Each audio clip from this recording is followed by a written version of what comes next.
مولانا صاحب، جس طرح کہ آپ ویسے ہی جلسے وغیرہ بھی کر رہے ہیں اور حکومت کے خلاف تحریک چلا رہے ہیں، ان ہاؤس تبدیلی بلوچستان سے پی ڈی ایم کے 2 جماعتیں ڈالی، اگر یہاں سے تبدیلی ہوتی ہے کیا عمران خان گورنمنٹ کی خاتمہ بلوچستان سے شروع ہو سکتا ہے؟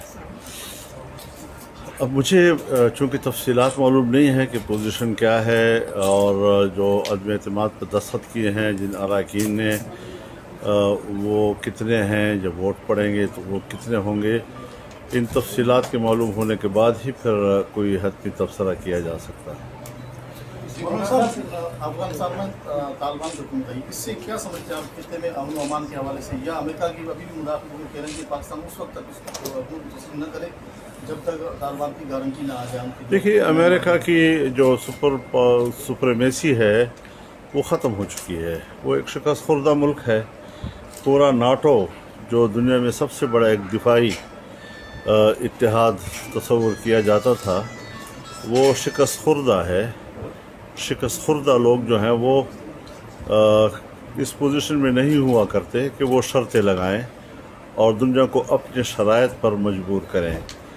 آپ جانتے ہیں کہ جب طالبان حکومت تھی 20 سال پہلے، تو اس وقت افغانستان کے مسئلے پہ چائنا اور روس کی کوئی زیادہ دلچسپی نظر نہیں آ رہی تھی، لیکن اب ان کی دلچسپی بڑی واضح طور پر سامنے آ گئی ہے اور خطے پر ان کے کوئی ایسے سیاسی اثرات نہیں ہیں امریکہ اور مغربی قوتوں کے کہ وہ شکست کھانے کے باوجود بھی ہم پہ شرائط لگائیں اور ہمیں مغربی تہذیب کے معیارات پر مجبور کریں۔ جنگ تو یہی ہے کہ ہم مغربی تہذیب کے معیارات کو تسلیم نہیں کرتے۔ ہمارے اپنی اسلامی معیارات نہایت محترم ہیں اور انسانی حقوق میں اسلام کا کوئی بدیل اور مثیل نہیں ہے۔ جی مولانا صاحب، اگر یہ جیسے پی ڈی ایم تیزی سے چل رہی تھی، بیچ میں جو ٹرنڈ پڑ گئی، اب پھر دوبارہ جو ہے نا پی ڈی ایم نے اپنے اجتماع اور تقاریب کو اجاگر کیے، تو یہ کورونا کے اسباب تھے یا سیاسی اپنی جماعتوں؟ بہت اسباب تھے۔ ظاہر ہے کہ جب آپ کو اپنا ایک ساتھی چھرا گھومتا ہے تو کچھ وقت کے لیے تحریک متاثر تو ہو ہی جاتی ہے، لیکن پھر گرمی کا موسم، پھر رمضان شریف، پھر کووڈ، یہ ساری چیزیں کچھ تعطل کا سبب بنتی رہیں ساتھ ساتھ۔ لیکن اس کے باوجود ہم نے جو جلسے کیے ہیں، چاہے ہم نے سوات کا جلسہ کیا، چاہے ہم نے کراچی کا جلسہ کیا، تو ان جلسوں نے ثابت کیا کہ عوام کے جذبے میں کوئی فرق نہیں آیا ہے۔ اور اب انشاءاللہ ہم 26 ستمبر کو اسلام آباد میں ایک کنونشن کرنے جا رہے ہیں جس میں ملک کے تمام بااثر طبقے جو ہیں اس میں شریک ہوں گے۔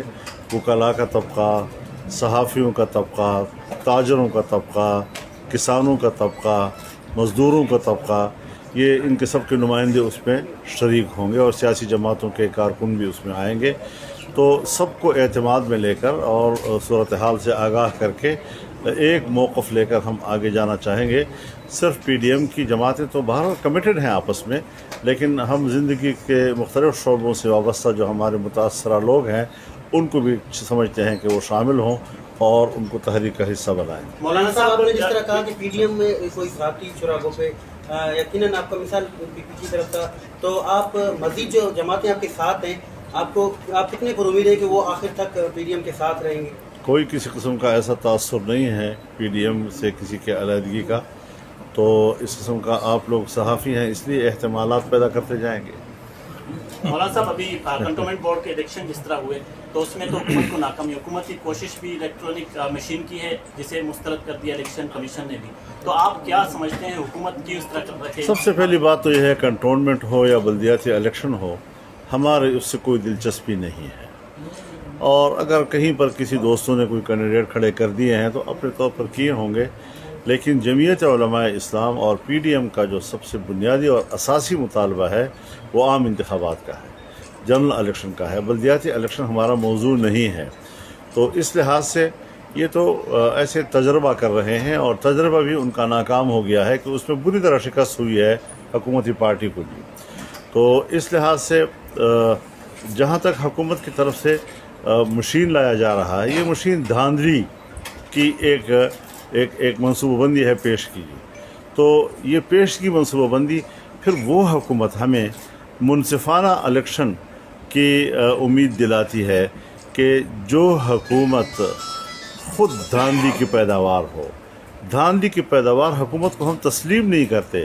چاہے کہ ہم ان کی انتخابی اصلاحات کو تسلیم کریں گے، ہم بالکل مسترد کریں گے اس کو، اور کسی قیمت پر ان کے شرائط پر ملک میں انتخابات کی اجازت نہیں دیں گے. مولانا صاحب اگر ان ہاؤس کوئی تبدیلی اس طرح کی بلوچستان سے اگر آتا ہے وفاق کی طرف بھی، آپ ان کا ساتھ دیں گے یا آپ اپنے موقف پہ ان ہاؤس جب ایسی تجویز آئے گی اس وقت غور کریں گے اس کے اوپر کہ وہ کس. پیپلز پارٹی کی خواہش ہے کہ پنجاب میں تبدیلی لائی جائے. 6 ممبران کے ساتھ تو لائن پھر عدم اعتماد کی تحریک، جو عدم اعتماد عدم اعتماد عدم اعتماد عدم اعتماد عدم اعتماد، ہماری رائے بڑی عقل کی رائے، بڑی یہ رائے تو پیش کریں نا. پھر کیوں بیٹھے ہوئے ہیں آرام کے ساتھ؟ ہمیں تو وہ تانا دیتے ہیں کہ استعفے استعفے استعفے، تو کیوں پیش نہیں کرتے؟ تو عدم اعتماد عدم اعتماد عدم اعتماد کیوں پیش نہیں کرتے؟ کرو نا پھر، تکڑے ہو تو تم. آپ لوگ ساتھ دو گے؟ جی، عدم اعتماد ہمارا عدم اعتماد حدث اس وقت دی جاتی ہے 6 ممبران پر عدم اعتماد کی بات نہیں کی جا سکتی. اس سے بڑی حماقت اور دنیا میں نہیں ہے کہ آپ کے پورے ایوان میں 6 ممبران ہوں اور آپ کہیں کہ عدم اعتماد لاؤ.